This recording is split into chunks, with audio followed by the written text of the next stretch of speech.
नमस्कार, मैं हूँ राजेश श्रीवास्तव। उत्तर प्रदेश में इस दिनों कोरोना मरीज का आंकड़ा बहुत ज़्यादा बढ़ा हुआ है। प्रतिदिन अब मरीजों की संख्या 20,000 का आंकड़ा भी पार कर गई है, जबकि लखनऊ में ही करीब 5,500 से ज़्यादा मरीज सामने आने लगे हैं। उत्तर प्रदेश में कोरोना का कहर पिछले साल के मुकाबले इस साल कुछ ज़्यादा बढ़ा हुआ है। जब पिछले साल कोरोना था तो हम लोगों को उम्मीद थी कि अब कोरोना पर नियंत्रण पा लिया जाएगा, लेकिन जब इस बार कोरोना आया तो सारी व्यवस्थाएं धरी की धरी रह गई और कोई तैयारी नहीं हो पाई है। ना अस्पताल में मरीजों को भर्ती में होना पड़ रहा है, शमशान घाट में भी कतार लगी हुई है और मरीजों को स्थिति यह है कि ना ऑक्सीजन मिल पा रही है, ना बेड मिल पा रहे हैं और मरीज जो है उनको दवाइयाँ नहीं मिल पा रही हैं। तमाम सारे लोग, आज भी जिला जज की पत्नी ने एम्बुलेंस में ही दम तोड़ दिया। ये सब स्थितियाँ कैसी हैं, क्यों कोरोना इतना कहर ढा रहा है, क्यों कोरोना बढ़ रहा है, कोरोना को लेकर के क्या तैयारियां हैं, इन सब को लेकर के हमारे साथ बातचीत करने के लिए केजीएमयू के डॉक्टर सूर्यकांत जी हैं। इसके अलावा वो कोरोना टीकाकरण अभियान के जो है ब्रांड एम्बेसडर भी हैं। उनसे सीधे समझेंगे कि आखिर कोरोना इतना खतरनाक क्यों हो रहा है। तमाम सारे मुद्दों पर वो विस्तार से हमें बताएंगे। डॉक्टर साहब, ये आज इस बार जो कोरोना है वो इतना खतरनाक कैसे हो गया, जबकि पिछली बार जो था कोरोना उस पर हमें इस बार मरीजों की संख्या इतनी उम्मीद नहीं कि इतनी बढ़ जाएगी। देखिए, एक तो हुआ था कि कोरोना जैसे ही हमारे देश में पांव पसार पाता, पिछले साल क्या किया गया कि देश में जब 500 केस प्रतिदिन आ रहे थे, 3 महीने का लॉकडाउन लगा, तो एक बहुत बड़ा विरोध झेलना पड़ा कोरोना को घुसते ही हमारे भारत देश में, जिसको उसको उम्मीद नहीं थी। उसने हमें बहुत राहत दी, वरना जो स्थिति अभी देखने को मिल रही है लगभग वही स्थिति मार्च अप्रैल में पिछले साल भी हो जाती है।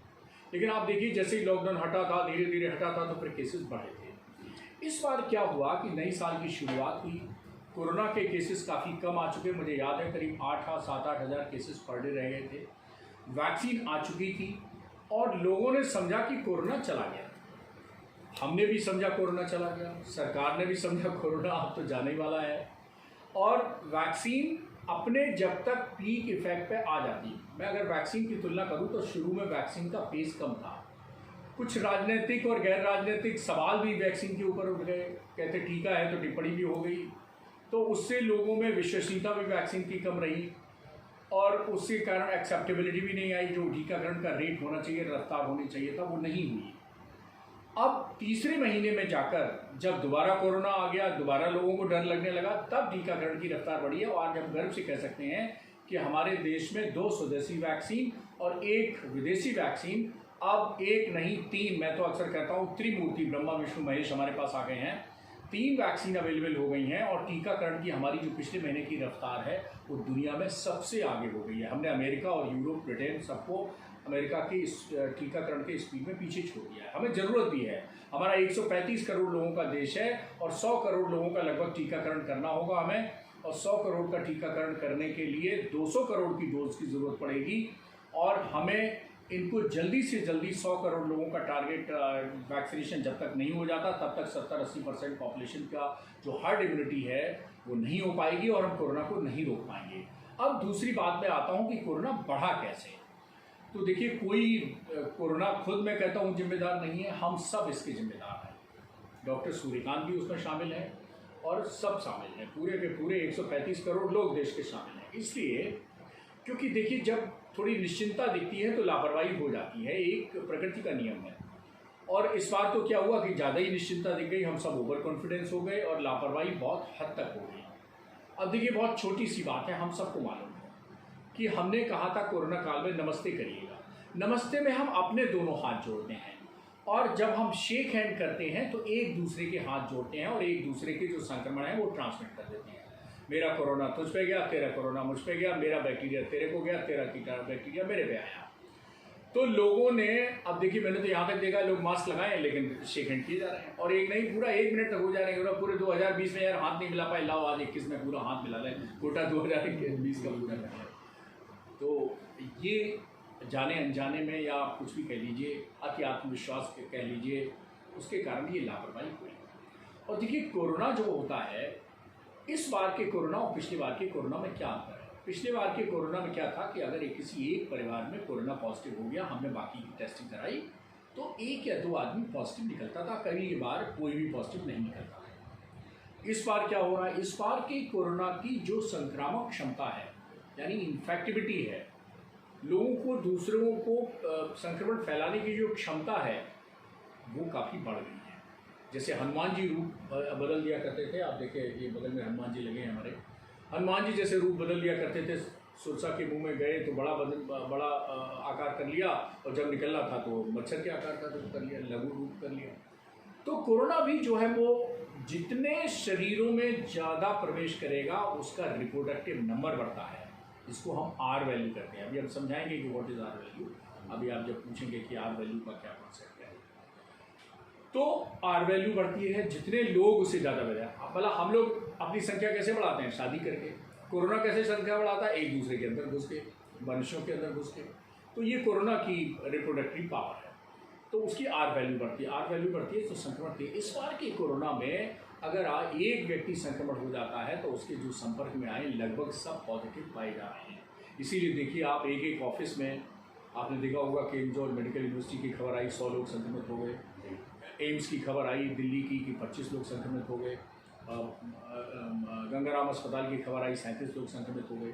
इतनी बड़ी संख्या में अचानक इतना कोरोना बम नहीं फटते थे जैसे अब फट रहे हैं। एक परिवार में टेस्ट करिए एक पॉजिटिव तो सबका आ रहा है। अभी कल ही एक परिवार आया था साहब, वो 4 लोग हम लोग घर में रहते, बताइए चारों पॉजिटिव में क्या करें, कौन किसकी देखभाल करे। तो ये स्थिति आ गई है।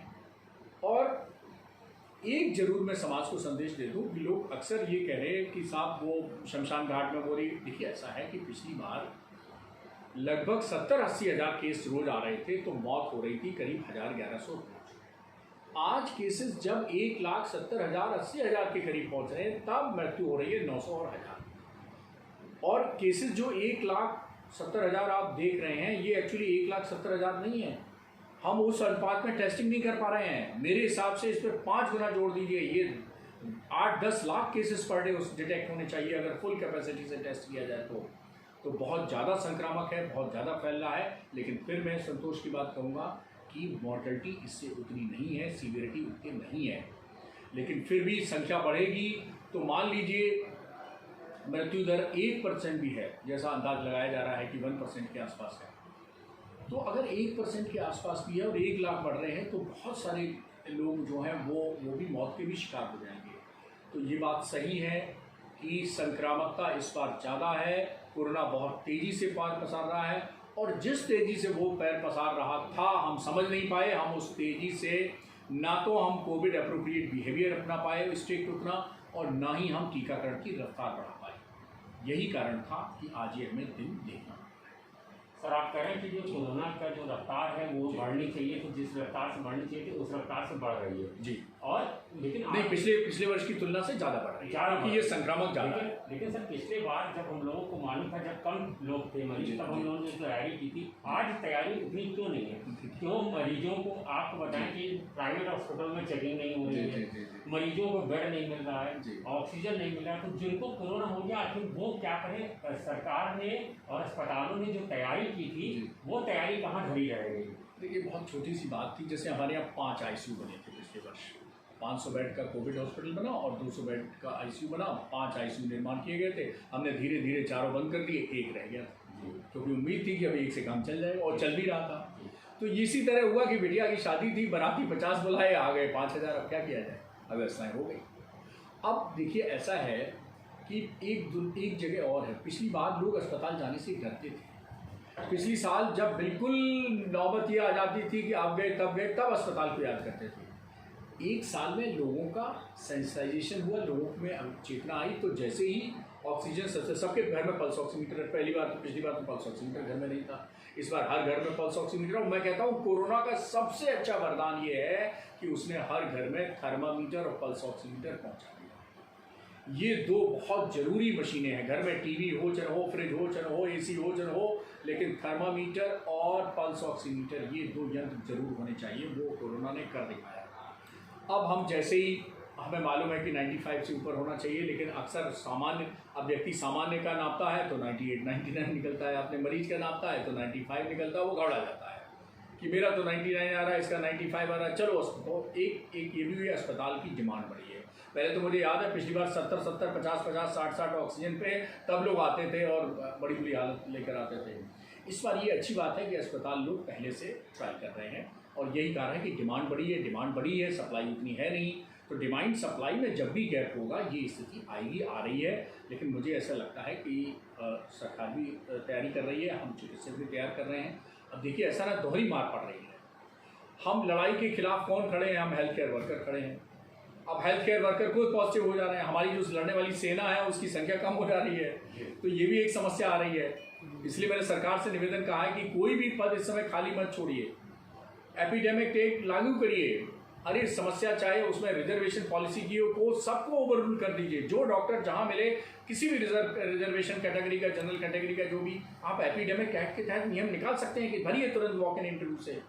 करना चाहिए सरकार को, मेरी मांग है कि वॉक इन इंटरव्यू से करिए आप। एपिडेमिक एक्ट बहुत बड़ा एपिडेमिक एक्ट है, इसमें आप सबको ला सकते हैं। और सरकार ने मेरे ख्याल से कहा भी है कि एमबीबीएस के छात्रों को भी लगाया जाए। पिछली बार मैंने ये सुझाव दिया था कि मैंने एमबीबीएस छात्र भाई खाली बैठे हैं, कम से कम अंतिम वर्ष के छात्रों को तो लगाइए।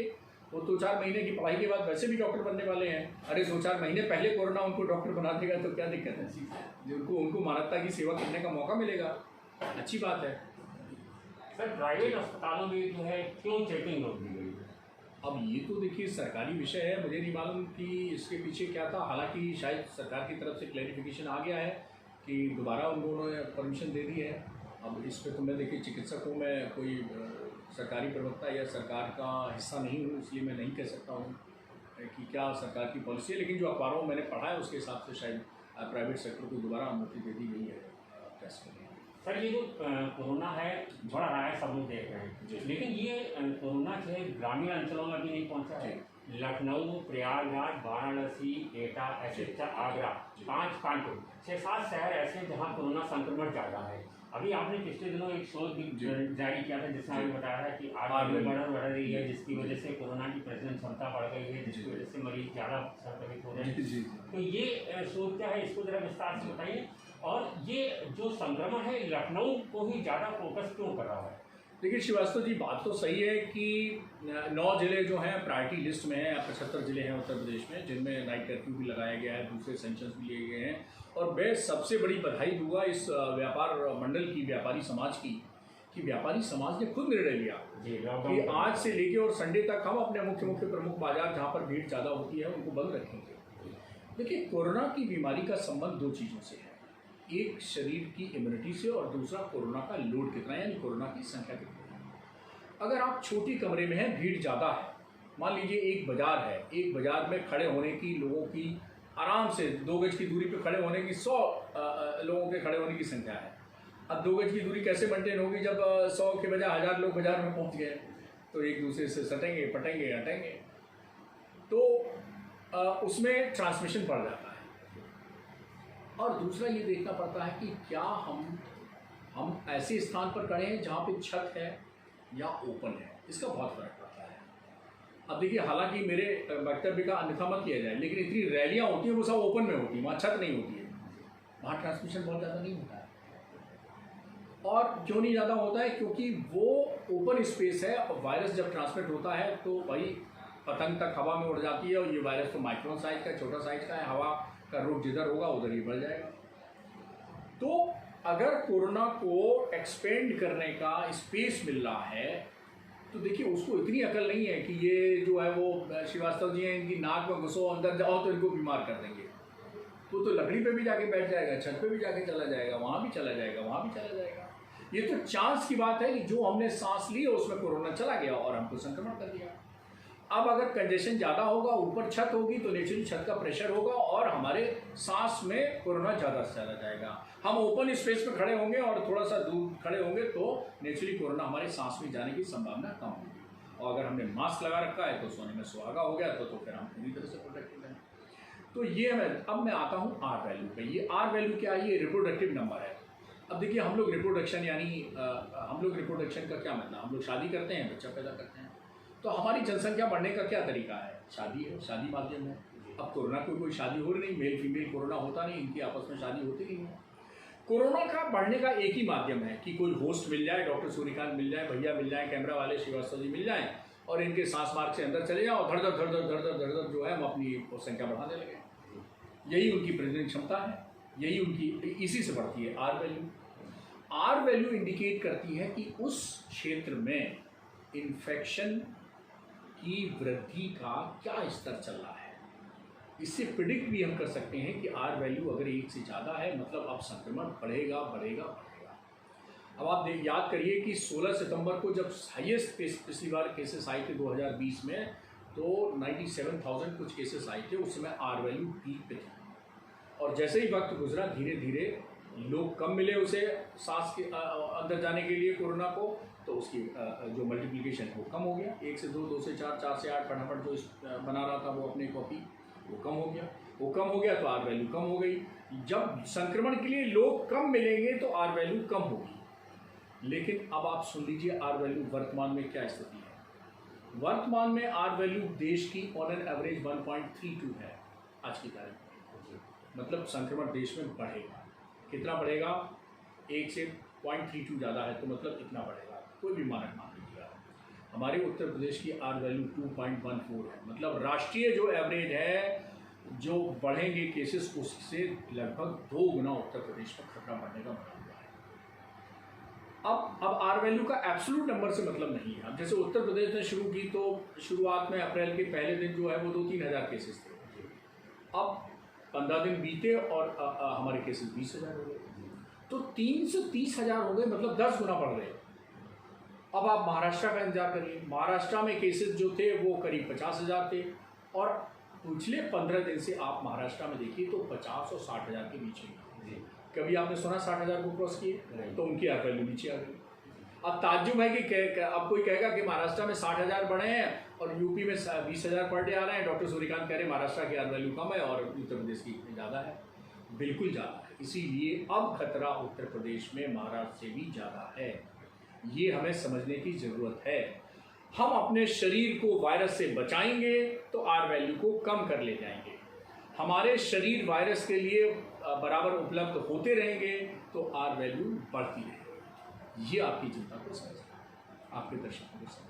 सर ये आप बता रहे हैं आर वैल्यू जब तभी कंट्रोल होगी जब लोगों को संक्रमण के लिए लोग नहीं मिलेंगे, लोग नहीं मिलेंगे। यस। तो ऐसी स्थिति में आपका कहना है कि या तो लॉकडाउन लगे या कुछ ऐसी स्थिति नहीं, मैं बता लोगों को लेकिन सरकार और कल मुख्यमंत्री का भी कहना है कि वो लॉकडाउन नहीं लगाएंगे। हाईकोर्ट ने भी कहा है कि लॉकडाउन लगाइए, क्योंकि नाइट कर्फ्यू उसका कोई याद नहीं। आप एक डॉक्टर है, इस नाते से बताइए कि नाइट कर्फ्यू से क्या कोरोना रुक सकता है या लॉकडाउन की आवश्यकता है? देखिए, ऐसा कोई भी कार्य जिसमें हम लोगों को घर से बाहर निकलने की संख्या कम कर सकें, उनके आपस में कंजेस्टेड प्लेस में इकट्ठा होने को रोक सकें, ऐसा हर कार्य आर वैल्यू को कम करेगा, कोरोना के प्रचार प्रसार को कम करेगा। अब इसका एब्सोल्यूट आंसर तो लॉकडाउन है। सबको घर में बंद कर दीजिए, न रहेगा मास्क न बजेगी बांसुरी, कोरोना बंद करते और परेशान होकर भाग जाएगा। लेकिन ये मुझे ऐसा लगता है कि फिजिबल नहीं है, क्योंकि पिछली बार देखिए पिछली बार लॉकडाउन किया गया और हमने काफ़ी कुछ कोरोना को कंट्रोल किए रखा 3 महीने 4 महीने। लेकिन आपने उसके दुष्परिणाम भी देखे होंगे। दुष्परिणाम ये हुए कि लोग रोटी को तरस गए, खाने को तरस गए। वो तो भला हो सरकारों की व्यवस्थाएं, भला हो समाज की व्यवस्थाएं, जो लोगों ने खाना पहुँचाया। जब आदमी होंगे तभी तो विकास होगा। जी तभी देखिए यही हाईकोर्ट ने कहा, प्रधानमंत्री जी ने कहा है जान भी और जान भी। तो अब दूसरी स्थिति क्या होती है कि हमारे देश में बहुत ऐसे लोग हैं, ज़्यादातर 70% से ज़्यादा लोग रहते हैं, रोज़ कमाते हैं, रोज़ खाते हैं। अब समाज फिर उतनी उनकी पहले अपने को बचाएगा कि उनको अपने को खाएगा कि दूसरों को खिलाएगा, अपने उस उत्साह से फिर दोबारा आ पाएगा, या उतनी सरकारों के पास बजट है कि फिर उतना वो व्यवस्था करेंगी, और फिर मजदूरों का पलायन होगा, कैसे क्या व्यवस्था होगी। हमें एक बड़ा प्रश्न है इसके लिए। तो मेरा बीच का सुझाव है, जैसे बहुत अभी मैंने व्यापारियों का स्वागत किया कि भाई 3 दिन के लिए, तो हम क्या ऐसा कर सकते हैं कि क्या सैटरडे संडे को मिनी लॉकडाउन कर दें। मतलब सैटरडे संडे को हम लॉकडाउन कर दें, क्योंकि सैटरडे को ऑफिस बंद, संडे को ऑफिस बंद। जो हमारे लोग हैं वो शॉपिंग करना चाहते हैं तो मंडे टू फ्राइडे में कर लें। तो हम क्या 5 डेज अ वीक कर सकते हैं हर चीज़ के लिए, 2 दिन का हम बंद करें। और क्या हम 24, अब देखिए ऐसा है कि जब आप नाइट कर्फ्यू नहीं लगाते हैं तो लोग 24 घंटे में लोगों का बस चले तो 24 घंटे सड़क पे रहें। अब 24 घंटे में 24 घंटे रहेंगे तो आपस में मिलेंगे ना, खाली तो रहेंगे नहीं। योग अभ्यास और साधना के लिए तो निकलते नहीं हैं। तो अगर जैसे कहा कि रात के 9 बजे से लेकर सुबह 5 बजे या 6 बजे बंद रहेगा, तो कम से कम हमने 3 घंटे का समय ये निश्चित कर लिया कि लोग घर से बाहर नहीं निकलेंगे। मान लीजिए कि 12 बजे तक सड़क पे लोग रहते हैं, तो कम से कम 3 और सुबह भी 5 से 7 के बीच में कमी निकलेंगे। तो हमने कम से कम 5 घंटे का समय हमने ऐसा कर लिया जिसमें लोगों को हमने पाबंदी लगा दी कि वो घर के अंदर रहे। तो 5 घंटे लोग घर से बाहर कम निकलेंगे, आपस में कम मिलेंगे, एक्सपोजर कम होगा, तो ट्रांसमिशन की संभावना कम होगी। दूसरी एक और मेरी रिक्वेस्ट है, धारा 144 बहुत प्रभावी कदम है। धारा 144 जो है यूजुअली लॉ एंड ऑर्डर, लेकिन ये लॉ एंड ऑर्डर की इमरजेंसी होती है उसमें लगाई जाती है, लेकिन ये हेल्थ इमरजेंसी है। तो हेल्थ इमरजेंसी में भी धारा 144 लगाई जा सकती है, जो महाराष्ट्र ने भी लगाई है। धारा 144 लगाते ही 4 या 4 से ज़्यादा लोग जो हैं वो इकट्ठे नहीं हो सकते हैं, तो जो आपस में क्लोज ट्रांसमिशन होता है वायरस का वो रुक जाएगा। दूसरा मेरा आपके जो दर्शक हैं और पब्लिक है उनसे मेरा आग्रह है कि हमारी आदत पड़ गई है, मैं घर की पत्नियों और महिलाओं को उससे भी निवेदन करना चाहता हूँ, हाथ जोड़ के रिक्वेस्ट की वो बुरा ना मान जाए, कि वो सुबह जाओ जरा दूध ले आओ सामने से, अच्छा सुनो हाँ चाय की पत्ती खत्म हो गई, अच्छा ये अरे आलू की सब्जी बनाने जा रहे थे आलू नहीं है, जरा दौड़ के ले आना, जरा बाहर से मिल जाते हैं तो वो आलू लिया। तो कृपया ऐसा ना करें, प्लान्ड वे में घर से भी मिलेगी। सुबह से शाम तक दूध, ब्रेड, फल, सब्जी जो भी मंगाना है एक बार में मंगा लें, एक सप्ताह का मंगा लें, कम से कम बाहर से मिले। बहुत मजबूरी में बाहर, बहुत छोटे छोटे काम होते हैं तो उनको मजबूरी में निकलें। दूसरा, कोई फॉर्मेलिटी नहीं, रिश्तेदारों से कह दीजिए हम उपलब्ध हैं, आपको फ़ोन पे, फेसबुक पे, वीडियो कॉल पे, आना जाना घर का बंद, ना अपने घर से पैर निकालिए और ना किसी के पैर अंदर आने दीजिए, एकदम स्ट्रिक्ट बैन कर दीजिए। आपका भांजा होगा, कोई मामा जी होंगे, चाचा जी होंगे, आप मीडिया मिलना चाहते हैं, नहीं, बिल्कुल स्ट्रिक्टली आना जाना बंद करेंगे। घर के अंदर बुजुर्ग खासतौर पर जिसमें हैं और बीमार जिस घर के अंदर हैं, उस घर के अंदर युवा कोई मान लीजिए जा रहा है और काम करके वापस आ रहा है, तो मेरी उसकी बहुत छोटी सी सलाह है, वो आए सीधे बाथरूम में जाए, गुनगुने पानी से सब कपड़े चेंज करें, नहाए, साबुन पानी से साबुन पानी लग जाएगा, उसका हो गया एक्सटर्नल सैनिटाइजेशन, जिसको मैं कहता हूँ बाहरी सैनिटाइजेशन, एक्सटर्नल सैनिटाइजेशन। बाहर आया, मैं बेगम से कहिए कि वो स्टीम इनहेलर में स्टीम तैयार रखें और उसने ले ली स्टीम, इसको मैं कहता हूँ इंटरनल सैनिटाइजेशन। दोनों सैनिटाइजेशन हो गया। अब वो घर परिवार से मिलने के लिए हो गया, आप बच्चे से मिलिए, परिवार से मिलिए, बुजुर्ग से मिलिए, बीमार से मिलिए, सबका हालचाल लीजिए, सबकी केयर करिए। तो ऐसे लोग जो बाहर दिन भर गए हैं, जिनको ये संभावना है कि कहीं कोरोना बाल में चिपका होगा, कहीं कोरोना शर्ट में चिपका होगा, कभी किसी से आपने हाथ गलती से मिला लिया होगा, या कहीं टेबल पे ऑफिस में हाथ रख लिया होगा, उससे आ गया होगा, छोटे मोटे काम होते हैं, तो आपका सिर के बालों से लेके और पैर के नाखून तक का सैनिटाइजेशन हो गया। जैसे ही आपने साबुन पानी से नहाया, गर्मी के दिन है, क्या है, नहा लीजिए आप आकर के, और जब आपने स्टीम ले ली तो आपका इंटरनल हो गया, मतलब बाहर दूसरे लोगों की सुरक्षा हो गई एक्सटर्नल सैनिटाइजेशन, आपकी खुद की सुरक्षा हो गई इंटरनल सैनिटाइजेशन से।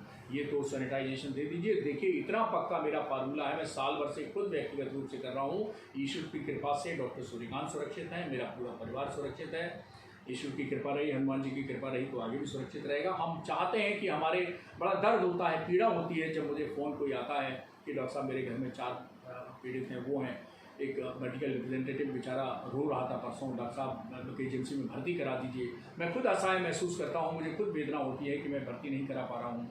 मैंने उसको कहा कि बेटा रो मत, तुम घर में ही ऑक्सीजन ले जाओ, मैं घर का जो आईसीयू का मैं ट्रीटमेंट करता हूँ, मैं तुम्हारे घर पे ही इंजेक्शन और ये सब व्हाट्सअप कर रहा हूँ, तुम चालू करो। और उसको चालू कर दिया मैंने घर पर ही ट्रीटमेंट, और फिर जब 3 दिन बाद में एजेंसी में उसको बेड दिला पाया। मुझे खुद कष्ट होता है कि मैं जिस संस्थान, मैंने सोचा नहीं था कि मैं जिस संस्थान में विभागाध्यक्ष हूँ रेस्पिरेटरी मेडिसिन डिपार्टमेंट का, 1983 में मैंने MBBS प्रथम वर्ष के छात्र यहाँ ज्वाइन किया था 17 वर्ष की उम्र में। तो इतने सालों के बाद इस संस्थान में मुझे भर्ती के लिए किसी को मतलब इतना परेशान होना पड़ेगा, ये मैंने कभी सोचा नहीं था कि ऐसे दिन आएंगे, लेकिन ऐसे दिन भी आए हैं। ऐसी संवेदनाएं भी हिली हैं, और मानवीय मूल्यों को बरकरार रखने के लिए फिर मैंने 3 दिन बाद उसको भर्ती कराया, लेकिन अंततः भर्ती कराने में सफल हुआ। तो ये सब चीज़ें हैं। थोड़ा समाज को मैं तो कहूँगा कि थोड़ा डरना जरूरी है, डरेंगे तो बचेंगे। सर कोरोना को लेकर के सारी चीज़ें आपने बताई, बहुत विस्तार से आपने हम लोग को जानकारी दी। ये चीज़ बताइए, जैसे कोरोना लोग अफवाह में ज़्यादा परेशान हैं कि कोरोना कैसे से बचा जा सकता है, उसके क्या उपाय किए जा सकते हैं जिससे लेकर के लोगों जो है लोगों में जागरूकता रहे। ऐसा कुछ लोगों को बताइए जिससे लोग परेशान हो, और अगर अस्पताल में इलाज नहीं मिल पा रहा है तो घर में रह करके क्या प्राथमिक तौर पर इलाज कर सकें कि जिससे उनको घर की राहत मिल सके। ये सबको भर्ती नहीं किया जा सकता है, सबके पास ऑक्सीजन सिलेंडर नहीं पहुंचाया जा सकता है, प्रैक्टिकल में ये संभव नहीं कीजिए अब। और दूसरा ये सवाल ये है कि जो कोरोना मरीजों की संख्या बढ़ रही है, लगभग कितने तक कोरोना मरीजों की संख्या जा सकती है, ये बताइए। देखिए, कोरोना मरीजों की संख्या कितनी जा सकती है ये हमारे ऊपर सबके अनुशासन पर निर्भर है। अगर हम कोविड अप्रोप्रिएट बिहेवियर स्ट्रिक्टली करेंगे तो मुझे ऐसा लगता है कि 2 हफ्ते के पश्चात कोरोना की संख्या कम होना शुरू हो जाएगी। अप्रैल ऐसा ही जाएगा। अच्छा, 20,000 है और मुझे उम्मीद है कि ये 50,000 भी हो सकता है, 40,000 भी हो सकता है, और हो सकता है 1 लाख को भी छू जाए। उत्तर प्रदेश। जी हाँ, मैं कह नहीं सकता, लेकिन अप्रैल में तो ये बढ़ेगा। देखिए, जो जो जो रिफ्लेक्शन होता है, जैसे कल 20,000 निकले, तो ये 20,000 14 अप्रैल की प्रॉब्लम की वजह से नहीं निकले। ये 20,000 केसेस निकले हैं जो आपने जितना अनुशासन संयम बरता है 13-14 अप्रैल के आसपास, ये 6-7 अप्रैल के आसपास, मतलब 1 सप्ताह तक पहले आप किस अनुशासन से रह रहे थे उसका रिफ्लेक्शन 1 हफ्ता बाद। अब आज हमने बाजार बंद किया है, आज हम मास्क लगाने की वो कोशिश ज़्यादा कर रहे हैं, वो कर रहे हैं, तो इसका असर हमें 1-2 हफ्ते बाद मिलेगा। तो वही मैंने कहा कि जैसे आज 15 तारीख हो रही है और आज से हमने थोड़ी कठोर कार्रवाई शुरू की है, तो हमें ऐसा लगता है कि मई के पहले हफ्ते में ये केसेस कम उत्तर प्रदेश में होने चाहिए, आर वैल्यू गिरनी चाहिए, ऐसा मेरा अनुमान है।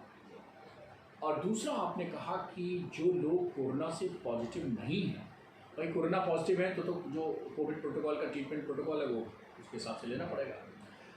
एक तो मैं बता दूं कि जो मरीज कोरोना का इलाज ले रहे हैं वो घबराए नहीं। 2 चीज़ें बस ध्यान रखें। एक, आपका मरीज होश में है, बातचीत कर रहा है, उसका जो बुखार है वो 100-101 से ऊपर नहीं जा रहा है, और तीसरा, उसका ऑक्सीजन सैचुरेशन जो है वो 94 से नीचे नहीं जा रहा है, तो आप समझिए आपका मरीज सेफ जोन में है।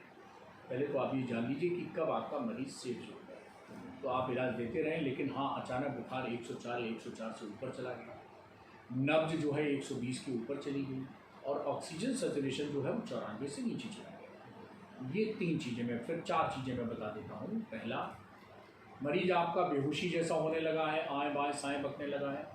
नंबर 2, उसका जो नब्ज जो है, जिसको आपने देखा पल्स ऑक्सीमीटर नापते हैं तो उसमें पल्स भी आती है, सैचुरेशन भी आती है, उसकी नब्ज 120 से ऊपर हो गई है, उसका सैचुरेशन 94 से नीचे हो गया है, और उसका जो बुखार है वो 104 से ऊपर चला गया है। अगर ऐसी सिचुएशन हो गई है, ये 4 क्राइटेरिया याद रखें, तो नेचुरली आपको अस्पताल की ज़रूरत है। जब तक अस्पताल नहीं मिल रहा है तब तक आप ध्यान रखें कि मरीज को अगर कॉन्शियस है तो पानी पिलाते रहें, लिक्विड ज़्यादा दें, और उसको अगर ऑक्सीजन सिलेंडर कहीं मिल जा रहा है तो ऑक्सीजन आप घर में ही स्टार्ट कर सकते हैं, और एम्बुलेंस में ले गए हैं तो भी ऑक्सीजन ले जाएँ, और जब तक ये फॉर्मेलिटीज़ और दूसरी हो रही हैं उसको तब तक ऑक्सीजन पर ही रखें। अब मैं आता हूँ जो लोगों को कोरोना नहीं है। एक तो ये, हाँ, एक और क्लियर कर दूँ कि कोरोना के लक्षण इस बार वेरिएबल है, तो कोई भी नया लक्षण शरीर में दिख रहा है, आप कोरोना टेस्ट जरूर कराएं, टेस्ट, ट्रेसिंग, ट्रीटमेंट, और टीका। अब ये 3 की बजाय 4 टीके हो गए हैं, ट्रेसिंग, ट्रीटमेंट, टेस्टिंग, टीका। ये चारों टीका पालन करें, जब भी आपको टीका लगवाने का अवसर मिलता है आप जरूर करें। दूसरा, जो लोग अभी कोरोना से संक्रमित नहीं हुए हैं लेकिन उनको खतरा बना हुआ है, सब खतरा सबको बना हुआ है, वो क्या करें? तो जैसे मैंने कहा, सुबह शाम पानी उबाल के खाओ।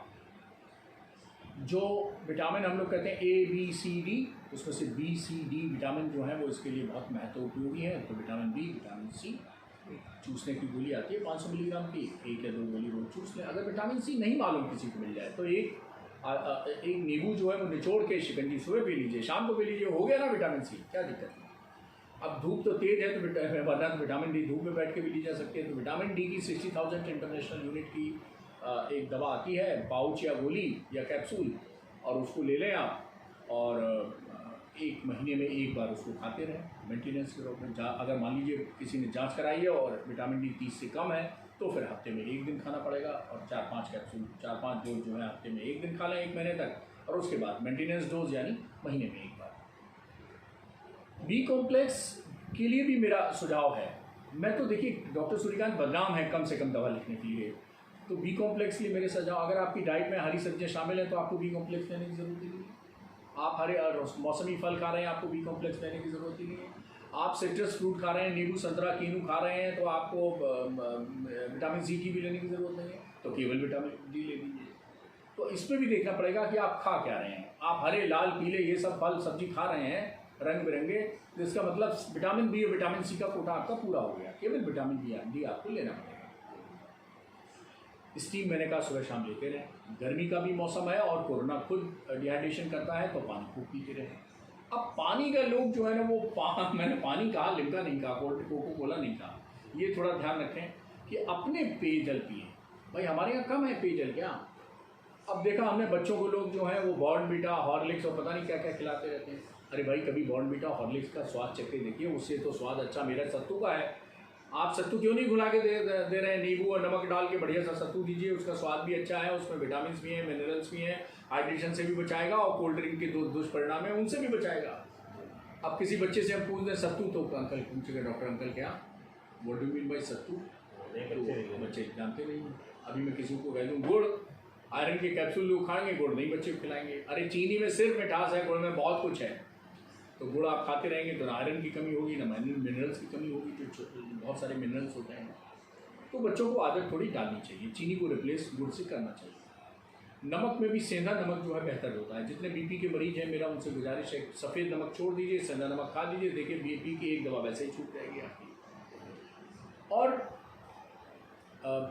ये त्यौहार है, ये समय है त्योहारों का, रमज़ान का, तो हम हिंदू भाई भी त्यौहार रख रहे हैं, मुस्लिम भाई भी त्यौहार रख रहे हैं, दोनों का त्यौहार है, दोनों को डिहाइड्रेशन का करना है। तो जो बीमार हैं और जो बुजुर्ग हैं और जो दूध पिलाने वाली माताएं बहनें हैं या गर्भवती महिलाएं हैं या छोटे बच्चे हैं, ये 5 कैटेगरी। मैं फिर कहता हूँ बुजुर्ग, बीमार मतलब कोई बीमारी लंबी हो, डायबिटीज़ है, ब्लड प्रेशर है, हार्ट है, किडनी है, बीमार। अब बुजुर्ग हैं, बीमार मतलब 60 साल से ऊपर हैं, बीमार हैं, गर्भवती महिलाएं हैं, बच्चे को दूध पिलाती महिलाएं और छोटे बच्चे। अब मैं इस्लाम का जानकार तो नहीं हूँ, ना हिंदू धर्म का जानकार हूँ, लेकिन मेरे ख्याल से कोई भी धर्म ये इजाज़त नहीं देता है कि ये 5 कैटेगरी के लोग व्रत रहें। तो मेरा हाथ जोड़कर अपना निवेदन है, किसी धर्म गुरु को अगर ठेस लगी हो मेरी बात से तो मैं क्षमा प्रार्थी हूँ, लेकिन ये 5 कैटेगरी के लोगों को व्रत रिकमेंडेड नहीं है। लेकिन जब भी आप व्रत तोड़ते हैं, सहरी करते हैं या इफ्तार करते हैं, तो उस समय आप सीधे खाने मत लग जाएं, बल्कि जो ये सुनिश्चित कर लें कि पीने वाली मात्राएं जो हैं, शरबत से शुरुआत करें, जो पीने वाली चीज़ें हैं वो ज़्यादा से ज़्यादा हों, नहीं तो डिहाइड्रेशन होने का खतरा है, क्योंकि गर्मी इस समय बढ़ रही है और कोरोना भी जो है वो कम पानी वाले को पकड़ता है। डिहाइड्रेशन होगा वहाँ पकड़ेगा, जहाँ पानी होगा, जहाँ सूजन होगी वहाँ पकड़ेगा। दूसरा मैंने कहा कि जो घर के लोग हैं वो थोड़ा बहुत एक्टिविटी ज़रूर करें, मतलब योग करें, प्राणायाम करें, कुछ नहीं तो जॉगिंग करें। अरे आप मोबाइल पे बात कर रहे हैं, टहल टहल के करिए, क्या दिक्कत है, बैठ के क्यों कर रहे हैं। मतलब सिंपल फार्मूला है, जो काम आप लेटे लेटे कर सकते हैं वो बैठ के करें, जो काम बैठ के कर सकते हैं वो खड़े होके करें, जो काम नौकर से करवा सकते हैं वो खुद करें। अब ये मत करें ज़रा 1 गिलास पानी ले आना, अरे भाई क्यों 1 गिलास पानी ले आना, भगवान ने पैर दिए हैं, हाथ दिए हैं, किचन में जाइए, उतना वॉक कर गए, किचन से गिलास लिया, फ्रिज तक गए, उतना वॉक कर गए, पानी निकाला और पानी लेके आए, पिया, तो आपके हो गए ना 50-60 कदम। तो कदम कदम बढ़ाए जा और सुर में सुर मिलाए जा। तो क्या है, जितने आप वॉकिंग होंगे, कहते हैं 10,000 स्टेप्स पर डे होना चाहिए स्वस्थ व्यक्ति के लिए। तो एक मोबाइल में, घड़ी में, उसमें एक ऐप डाल लीजिए, हेल्दीफाई ऐप, और उससे जो है 10,000 कदम रोज चलिए, नापिए, रोज रात को सोइए ही मत 10,000 कदम जब तक ना होगा। जो नहीं चल पा रहे हैं, बुजुर्ग हैं, घुटनों में दर्द है, मोटापा ज़्यादा है, तो उनके लिए बहुत छोटा सा वो है कि बैठ के योग करें, प्राणायाम करें। प्राणायाम जो है फेफड़े की मजबूती को बढ़ाता है, इसलिए प्राणायाम जरूर करें, तो फेफड़े की इम्यूनिटी बढ़ जाएगी। और कोरोना सबसे ज़्यादा जो खतरनाक हमला करता है वो फेफड़े पर करता है। डॉक्टर साहब एक अंतिम सवाल ये है कि कोरोना टीकाकरण जी क्योंकि आप इसके ब्रांड एम्बेसडर भी हैं और लोगों को मालूम होना चाहिए क्योंकि आप मेरे को सही राय दे सकते हैं। जी लोगों को भ्रांति बहुत है कि कोरोना वैक्सीन हम क्यों लगवाएं, क्योंकि कोरोना वैक्सीन लगवाने के बाद ही लोगों को कोरोना बहुत ज़्यादा इफेक्ट कर रहा है। जी बहुत सारे लोग ऐसे हैं, आपने देखा पीजीआई में भी कई सारे डॉक्टर आपके साथी जी हैं जी जिन्होंने दोनों वैक्सीन लिया, उसके बाद भी उन्होंने जो है डॉक्टर धीमान को भी हो गया, जी को भी हो गया, हमारे कुलपति जी को हो गया। जी आपके यहाँ हो गया। तो क्या कोरोना वैक्सीन लगाने के बाद भी कोरोना हो जा रहा है? तो लोग लगवाएं कि ना लगवाएं, और लोग इस नाते नहीं लगवा रहे हैं। बहुत सारे पढ़े लिखे लोगों से मैंने बात किया, लेकिन कह रहे हैं। तो एक अंतिम सवाल इसको और क्लियर कर दीजिए बस। मैं क्लियर करता हूँ। देखिए छोटे से उदाहरण से मैं इसको क्लियर करता हूँ। देखिए ब्रह्मा प्रमाण के तो आपके दर्शक मानेंगे नहीं और किसी को मानना भी नहीं चाहिए ब्रह्मा प्रमाण, मैं प्रमाण देता हूँ। 2020 में भी हमारे KGO के चिकित्सक संक्रमित हुए, लेकिन सबको भर्ती होना पड़ा। कुछ को ऑक्सीजन लगी, कुछ को नेबुलाइजेशन लगा, कुछ को वेंटिलेटर लगा, और सबको कुछ ना कुछ परेशानी हुई। किसी को 5 दिन भर्ती रखना पड़ेगा, किसी को हफ्ता भर, किसी को 14 दिन भर्ती रखना पड़ा। इस बार भी हमारे डॉक्टर संक्रमित हुए, डॉक्टर और हेल्थ केयर वर्कर बना के 100 से ऊपर लोग संक्रमित हुए। लेकिन मैं यहाँ आपके दर्शकों को क्लियर कर दूँ श्रीवास्तव जी कि एक भी व्यक्ति को भर्ती नहीं होना पड़ा, एक भी व्यक्ति को ऑक्सीजन की ज़रूरत नहीं पड़ी, एक भी व्यक्ति को वेंटिलेटर की ज़रूरत नहीं पड़ी। तो वैक्सीन वो दीवार है जो खड़ी हो जाती है आपके और ऑक्सीजन के बीच में, आपके और वेंटिलेटर के बीच में, आपके और अस्पताल के बेड के बीच में। इसलिए वैक्सीन पर भरोसा करें, वैक्सीन को चुनें, वायरस को नहीं। धन्यवाद। हमारे साथ है डॉक्टर सूर्यकांत, जो सारी चीज़ों को उन्होंने बहुत विस्तार से बताया, और अब मुझे पूरा भरोसा है कि अगर आप इन सारी बातों को मानेंगे, उनका नियम से पालन करेंगे, तो निश्चित रूप से आपको कोरोना तो नहीं होगा, ये 100% सच है। और कोरोना वैक्सीन जरूर लगवाएं, और कोरोना वैक्सीन को लेकर के किसी तरह की भ्रांति है तो उससे बचें। और डॉक्टर सूर्यकांत जी ने जितनी चीज़ें बताई हैं उन सबका अगर आप पालन करेंगे तो निश्चित रूप से आपको कोरोना नहीं होगा। धन्यवाद, शुक्रिया।